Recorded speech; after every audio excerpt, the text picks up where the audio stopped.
practices that you could take back to your organization and execute between your customers or maybe even your suppliers if maybe you're a customer looking to manage up in such a case. But in business outcome planning, best practices, processes for driving collaboration, co-creation, and the execution of that between strategic business partners. I will be doing a little bit of the guiding here. I am the Sherpa, for lack of a better term, so I'm going to handle a little bit of the administrative issues here up front. If you have any questions, you have a taskbar or a toolbar most likely on the right-hand side of the screen or on the top. Enter them in there, and we will log those questions and do our best to answer them in the time we have allotted here together today. We expect the webinar to be around 35 minutes or so we'll have ample time for discussion and questions if anybody has any. We'll also make sure we do due diligence and get this posted online, send out any slides or resources for anybody who is attendance on the webinar today. But I don't want to take too much of your time away from the reason that you're on here, so I'm going to introduce Dennis Chapman Sr., who is the president and founder of the Chapman Group, to take you on a journey through business outcome planning and those best practices and processes you can use to drive collaboration and co-creation with your business partners. Dennis? Well, Denny, thank you very much. I really appreciate the kind words and the thorough introduction. This is an exciting topic we have today. I would offer up that it is probably one of the most asked about processes as it relates to partnerships or collaboration between buyers and sellers that I run into today. The first thing I always like to do is thank those that are attending. Kudos for taking the time to constantly try to learn, become more effective, and I'll try to exceed your expectations there. I really believe that this is such a hot topic today because it's becoming really apparent that the customers we have today and us as suppliers to those customers are constantly looking for ways to more effectively work together. I actually ran into a definition that you should see on your screen today from an article on how to build better supplier partnerships, and the quote said it's easy to share information and have the expectation that things are going to improve. But if you don't have that whole process of deciding the when, the with whom, the where, the how, and the format, the results are often disappointing. And that's what the topic today is about, is those key elements to talk about probably beyond account planning. You know, one of the challenges we see out there today is strategic account management, strategic account planning. Most of those kind of activities are predominantly internal activities between an account plan team and within the supplier. What we're talking about today is taking that planning activity, that execution, to the customer. Let me give you a little story, a little example.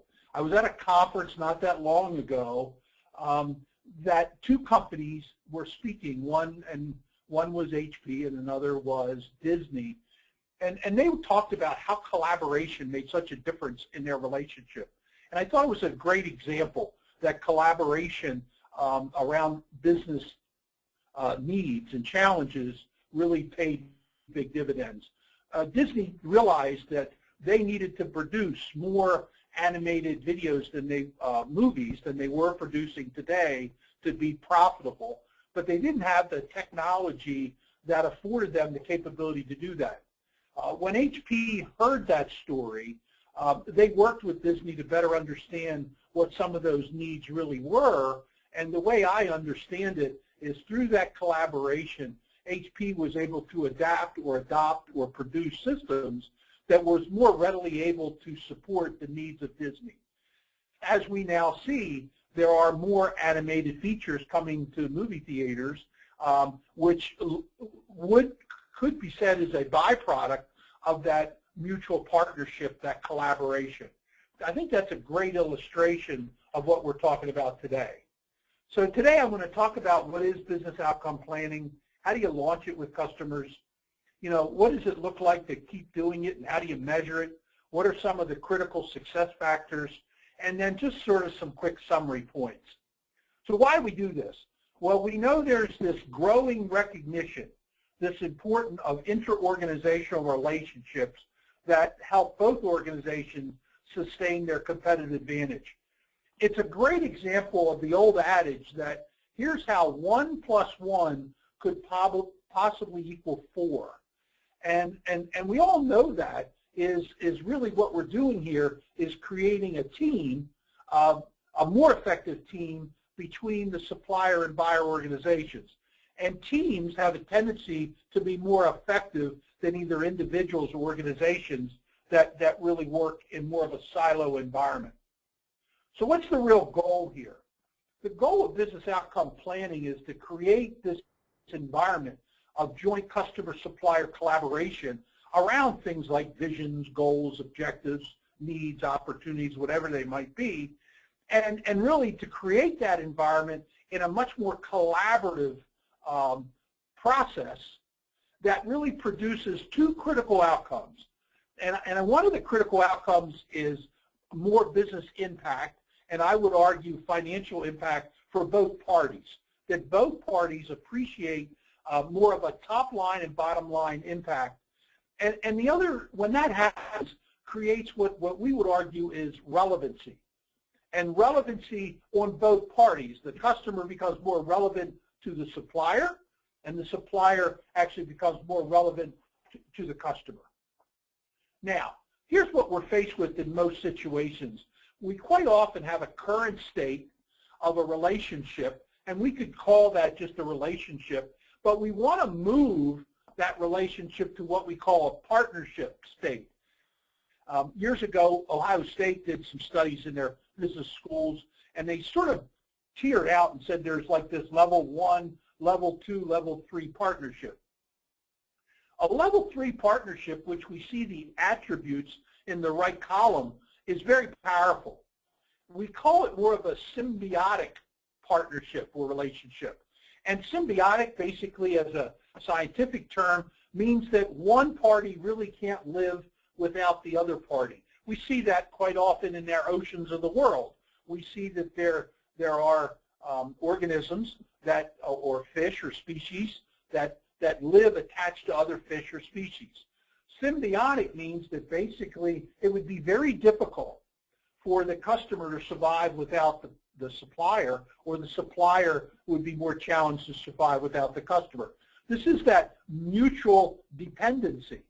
So when we look at these attributes that we need to have at play to make that happen, trust, transparency, collaboration, commitment to this process, extraordinary value achievement through the list, we can see that there's quite a difference in the two states.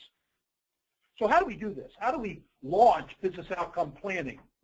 Just as a quick little caveat, as you see on the bottom of your screen, it doesn't apply to every partner situation. You are not going to be able to do business outcome planning with every customer or strategic account you have. They're probably either not willing to, not ready to. It could be a variety of reasons. However, we recommend you try to. Okay? All right? It's also recommended that it probably is not going to work real well unless you have some form of a voice of customer program in place before you do this. If I'm not, and I'm not talking satisfaction surveys, I'm talking relationship surveys so that we're getting feedback from our customer. And it really is going to probably, and I don't mean this to sound self-serving, but quite often it's going to be very important to have the help of any kind of third-party facilitator or expert in this area to make it work. It's very difficult sometimes to create this relationship around business outcome planning between a buyer and a supplier. There is a journey, and the journey's a little complex sometimes. And that journey really starts probably with the supplier organization to make sure they're ready for the journey and that they're as customer-centric as they need to be, and that they have some form already existing customer engagement model or methodology. The second part of the journey is they're actually using it and engaging customers. And the third part of the journey is that the customers that they select to do business outcome planning with are really agreed to and commit to this.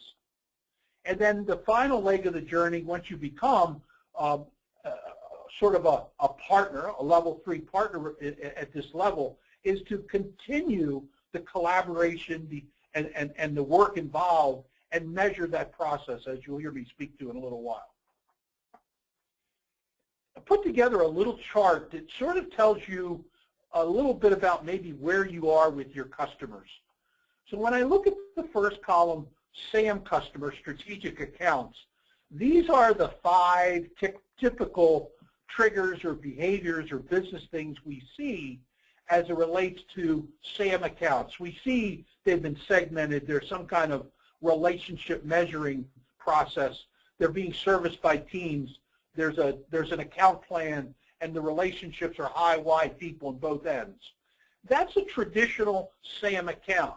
Now, when we start talking about partnership accounts in a level 1 status, we see the inclusion of more of a client-centric culture, executive participation, and that both parties are able and ready to act on the objectives that are set forth. Not until, our recommendation is not until you see that partnership level 1 in place should you introduce business outcome planning. And that's what we use the BOP, the BOP acronym for, is that only till you've reached level 1 should you introduce business outcome planning. When you do introduce it, what happens then is, as you see, item 9 gets introduced into the relationship, which is this semi-annual business review. And I'm going to talk a little bit more in a little while that there are probably ongoing operational reviews. We're talking a much different relationship business review at this point. And then the final leg of the journey is really when you agree to scorecard one another. And again, I'm going to speak to that briefly in a little bit too. So the ultimate relationship here, or partnership level 3, sort of has checks in every box along the journey. And it's sort of like they're prerequisites. To get to the far right, we've got to be able to actually honestly say we're executing the previous level of the relationship or partnership. So business outcome planning, what's the major design or goal here? Well, really, it's a partnership focus that both parties have commitment and a scorecard in play to know if they're really working in collaboration and in conjunction with each other's, this is important, vision, values, business market priorities, and pressures. It's ultimately measured by, if you look at the heading, that we both have a seat at each other's table. So when your customer is having senior level meetings, you are involved in those meetings. When you're having internal meetings about strategic planning of customers, they have a seat at your table. Now, sort of the activities or action items that make this happen are on the bottom bar, which is a focus on innovation, a focus on collaboration and co-creation, and execution of this practice and process. That's what makes the whole business outcome planning work. We are a process company at the Chapman Group. We believe in process. The process for business outcome planning is, as you see, a 7-step process, all the way from preparing yourselves internally, getting the customer to approve it, doing some preemptive work, interviews with your customer, having sort of a step 6, a final meeting before you launch it, and then the ongoing process of engaging one another in this. Now, it may not happen in every situation, but it would be ideal if both parties agreed to a joint and balanced scorecard to support the process. And this is a scorecard that represents important pieces that I'll show you shortly, relevant to what the supplier would like to scorecard about the customer. Sounds a little crazy, but what the customer would also should be scorecarding about the supplier beyond just operational information. And throughout the process, since everybody knows that to do account management, strategic account management, top account management, whatever your preference is, we have to have a team. There are certain members of the team who are probably should be more actively engaged throughout the whole process. Now, this process, we recommend, should repeat itself in probably 6-month intervals. So approximately every 6 months, there would be this joint business outcome planning meeting between a supplier and a strategic customer. One of the questions we quite often get is, okay, that sounds great from a high level, 35,000-foot level. What does the actual conversation look like? When we get our mutual teams together, what does that collaborative process, that conversation look like? So this is a model that we recommend you think about or use that says the first part of the conversation is both parties should validate why they're there, the purpose, the vision, the values, and share information, research, facts, and insights. So the first part of any meeting in this process is that validation. There should be then collaboration on relevancy. If this is maybe the second business outcome planning or third or later meeting, you might want to review what your strategic initiatives, what you've already established. If it's an initial one, what are the high impact win-wins that you're after at both an operational, innovation, or economic level. The third component of the meeting is this whole co-create the partnership. So let's design, let's both parties play a role in what would the customer or the account like to see from the supplier and what this partnership looks like, and what would the supplier like to see sort of desired future state of this look like, and let's collaborate, let's co-create the actual operating procedures or the charter of the partnership. And then the final piece of this conversation or business outcome planning meeting is what we call day 2. Let's set up the process, the strategic initiatives, what we all agree to that we're going to see payback on as it relates to the actual partnership. Now, one of the breakthroughs that we learned a few years ago in launching this is it all starts really with some form of workshop with customer and supplier, where you spend most of the time of that workshop around these topics you see for each the customer and the strategic supplier. And you'll see that there's an exchange and exploration workshop day that ends on the bottom of your screen around agreement on key initiatives, milestones, roles, who's going to do what, ongoing criteria, and measurements for success. So what are the measurements and metrics we're going to have to know that this is working for both organizations? Ultimately, all this translates into what I would call either a business outcome planning document or a relationship roadmap that says, here's what we've talked about, key discoveries or gaps. This is how we transition it to an agreed to goal. And these are the actions that both of us are going to take to accomplish that goal, the timeline, and the projected positive economic impact that both of us should realize. And I think that's operative, not just that the customer will realize, but also what the supplier will realize. We had one client situation that we were working on that the supplier wanted to realize a greater share of wallet on certain products and services they offered within that client that they weren't realizing today. And that was one of the sort of BHAGs, big, hairy, audacious goals, that they were offering up as part of this partnership. Not necessarily a guaranteed fixed reason to do this, but that was their expectation that they put on the table. I spoke to earlier that measuring the partnership through a joint and balanced scorecard is critical. And let me just talk in general what we mean by that. What we mean by that is actually launching some kind of survey process where the customer gives feedback on critical areas such as delivery, planning, the relationship, how this all is, the value being delivered. And the same type questions are asked of the supplier to sort of scorecard the customer.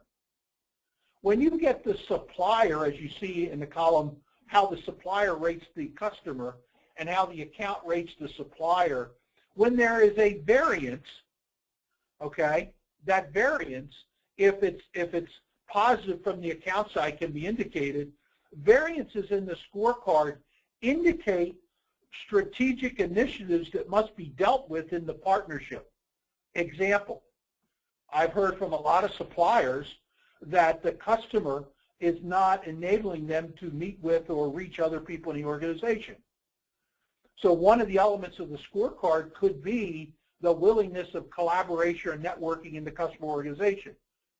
Vice versa, networking, collaboration in the supplier organization. That could end up being a major variance. The supplier says, we do not have access to the right people, and you want us to make high impact on your organization, and you're not giving us access. So that becomes a strategic initiative within the partnership. So there could be numerous of these strategic initiatives that I might term as inputs that create the right outputs, the big financial wins for both parties. So the scorecard is really a methodology, but a very tangible, factual insight from both parties' viewpoints in what we need to do in the relationship to achieve the desired wins that we've laid out. So what are some of the success factors in implementing business outcome planning? First of all the goals and key performance indicators, objectives, have got to be mutually defined and agreed to. Both parties must agree to collaborate and cooperate. There's got to be agreement on and access to the right data. We need resources on both sides of the fence with ownership and periodic milestone reviews, and we got to keep this thing simple. And it all sort of where the rubber hits the road, it's got to be all consummated in that roadmap, document roadmap you see, where we've got these strategic initiatives, which we call action planning. Now, we've also experienced in some places some potential challenges or roadblocks as we try to install. So as a heads up, we know there's going to be an incongruence of buyer-seller goals quite often. And we've got to work hard to make sure we're both level set on the right buyer-supplier goals, that we're all around the right reasons. We've got to have the right level, executive level buy-in. We've got to be able to prove for both parties mutual benefits. If we can't prove the economic mutual benefits for both parties, it'll be hard to justify the ongoing efforts around this. We've got to educate, and this is really critical, we've got to educate both organizations about this process and this relationship. We've got to have the right resources on our team to enable this process, and the customer's got to give us the right resources. And finally, we've got to be aware of something. Much like what we've all learned, high, wide, deep relationship management, resources change in both the buyer-seller organizations. We've got to have contingency plans to keep the continuity of the process. What if an executive gets promoted? What if a team leader gets promoted? What if somebody changes in the organizations? What is our contingency plan to sustain the continuity of the program? So in summary, some final key points. Business outcome planning is really a process. By process, we always like to call it predictable, repeatable, and measurable. It's really critical for both parties to sustain their market leadership position and profitability in a highly global economy. And by the way, this is not a process and approach what counts, and your segmentation methodology and models should probably tell you who's probably willing, able, and the greatest return for both parties. And this is a strategic initiative. It requires time, resources, organizational support, and buy-in. But our argument, big time, is that in this case, there's a huge win-win for both the customer and the buyer, because 1 + 1, when done properly, definitely equals 4. So hopefully I've been able to give you some insights into probably one of the more cutting edge business processes that are now taking hold in what I would more advanced strategic account management. And I'm going to turn it over to Denny because we've got a few questions that from participants that we now need to address. Thank you, Dennis. We do have some questions on the screen. Before I get into the questions real quick, you'll notice website, chapmanhq.com. You can find all of our other webinars, and resources there on account management, business outcome planning, metric-based account management. And in the lower right-hand corner, you will see my email address and also my extension 24 at our toll-free 800 number. If for any reason you need anything related to sales account management or this webinar, please don't hesitate to reach out. So we do have a couple questions. The first question for you, Dennis, is that somebody wants to know, most of the current conversations they have with their customers are focused on operational topics. How do they change this, or how do they change the tone of this conversation? That's a great question. So here's what we've noticed in the marketplace. A lot of our clients or even companies we encounter that are doing account management are going out and saying, no, we already have these strategic meetings with our customers. However, the operational topics, delivery, pricing, quantities, quality, performance, are dominating the meetings. What we recommend is you got to somehow separate the two. I've got to have my quarterly operational meetings with my customer, but we got to educate our customer that we should both consider having this strategic relationship meeting around our business vision, values, market challenges, etc. They're two different kinds of meetings. Now, if you want to have them at the same time, it's okay, but I've got to make sure that the agenda has both the right parties in each component of the meeting and that I don't commingle some of that information too much. But it's a quite common thing. Basic answer, separate the two as much as possible. We have another question that asks, besides revenue or dollars, what are some other valuable metrics that a supplier and a customer can use to measure the success of their relationship? So, one of the a couple critical factors.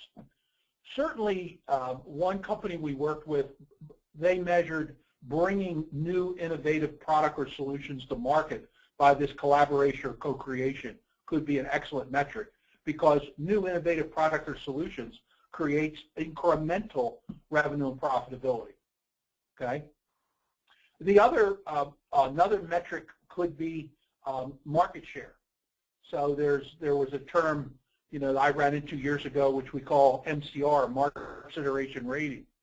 It's quite possible, and let me give you a quick definition of that, is if 100 companies were thinking of buying something that you offer as a supplier or a customer, what percent of those would put you in the top 3?